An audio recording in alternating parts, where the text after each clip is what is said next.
All right, let's talk about Game 1 of the World Series. This was supposed to be the Dodgers' big moment, a coronation really, but instead, it was a total catastrophe. So the big question is, how in the world did the underdog Blue Jays just completely dismantle the defending champs? We're going to break it all down. This is the anatomy of an upset. So it all kicked off with the pitching matchup, right? And, on paper, this thing looked less like a fair fight and more like a sacrifice. You had the Dodgers' ace, Blake Snell, who's been, let's face it, practically untouchable this whole postseason with an ERA under 1, and then on the other side, a 22-year-old rookie, Trey Yesavage, a guy who started the year way down in the low minors and came in with an ERA well over 4. Yikes. And that right there, that's the central mystery of Game 1, isn't it? How does an ace that dominant just completely implode while the rookie somehow survives against one of the scariest lineups in all of baseball? Well, the answer, it's a mix of strategy, a whole lot of resilience, and just one absolutely disastrous inning. So yeah, let's get right into it. All right, so to really understand how this whole thing went down, we actually have to rewind back before the first pitch was even thrown. It all starts with the game plan each team brought to the table for this massive game. Okay, so Toronto's plan for the lefty Snell, it was pretty aggressive, and honestly, pretty obvious.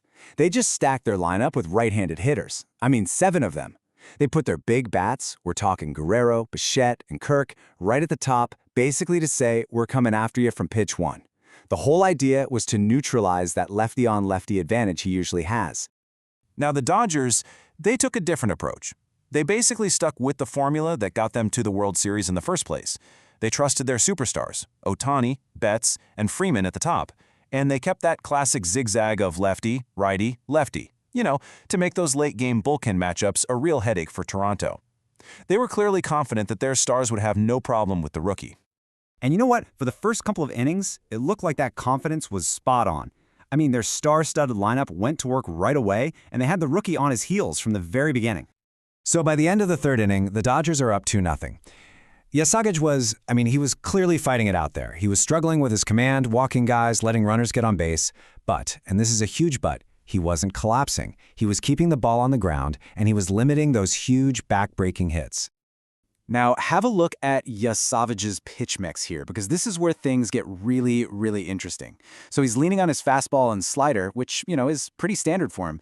But look at that splitter usage, just 12.5%. You're going to want to remember that number. It is a massive piece of this puzzle. So here's the deal. This is the key. Yesavage survived those early innings by playing it safe. He knew his command wasn't there. He knew his velocity was down a tick. So instead of risking a big mistake with his best but trickiest pitch, that splitter, he basically just put it in his back pocket. He made a very deliberate choice to bend, to let guys get on base just so he wouldn't break. And boy, did it pay off. Because he held the Dodgers to just those 2 runs, he gave his own offense a fighting chance. And that's when we get to the middle innings, where the entire feel of this game just started to change. Yeah, he gave up runs but didn't collapse. That quote says it all, doesn't it? That perfectly defines what the rookie did. He just weathered the storm, he kept his team right there in the game, and that toughness, well, it was about to be rewarded. Big time.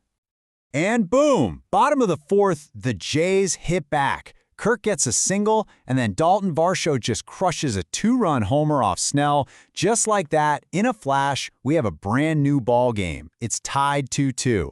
And suddenly, you could feel every ounce of pressure in that stadium shift right onto the shoulders of Blake Snell.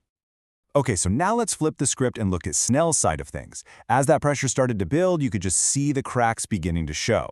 So here's his pitch mix, and you can see he was really leaning on that changeup, which makes sense, right? He's trying to combat that righty-heavy lineup. But there was a huge problem. And this right here, this shows you exactly what that problem was. His changeup, a pitch that usually gets swings and misses over 43% of the time, that rate just plummeted to under 16%. But here's the real shocker. His curveball? It generated 0 whiffs, not a single one. His best, most deceptive pitches had just vanished. And you better believe the Blue Jays hitters knew it. So all of this, it was the perfect storm, setting the stage for the bottom of the 6th inning. This is the moment where a nail-biter of a World Series game just completely turned into a blowout. So here's the scene. The score is tied, 2 apiece. Snell is back out on the mound. His pitch count is getting up there, and he's facing the heart of the Toronto order for the 3rd time through. This is the danger zone.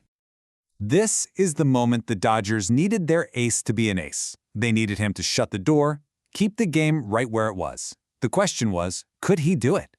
And the answer was a loud, catastrophic no.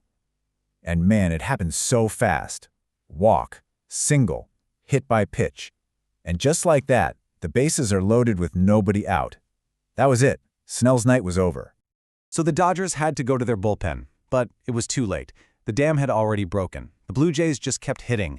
They batted all the way around and scored 9 runs. It was an absolute avalanche that just completely buried the Dodgers. And the final exclamation point on the inning? A grand slam from a pinch hitter, Addison Barger. And get this, he was one of the left-handed bats Toronto had been saving on their bench for this exact kind of moment. Just a brilliant strategic move that took what was a close game and turned it into an absolute rout. So, when you take a step back and look at the whole picture, the anatomy of how this upset happened, well, it becomes crystal clear. I mean, just look at the final pitching lines. They tell the whole story, don't they? You've got Yesavage, who battled through 4 tough innings and kept his team in the game.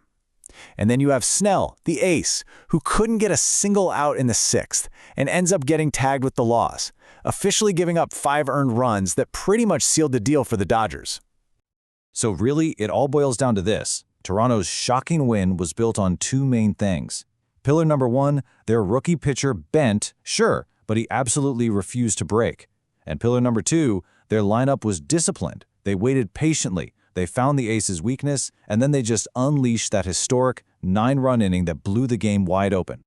And all of this leaves us with the biggest question of all heading into the rest of the series. Was Game 1 just a fluke? You know, a perfect storm where the ace had an off day and the rookie just gutted it out? Or have the Blue Jays found a real crack in the Dodgers' armor? Have they shifted the momentum of this entire World Series for good? I guess we're going to find out in Game 2.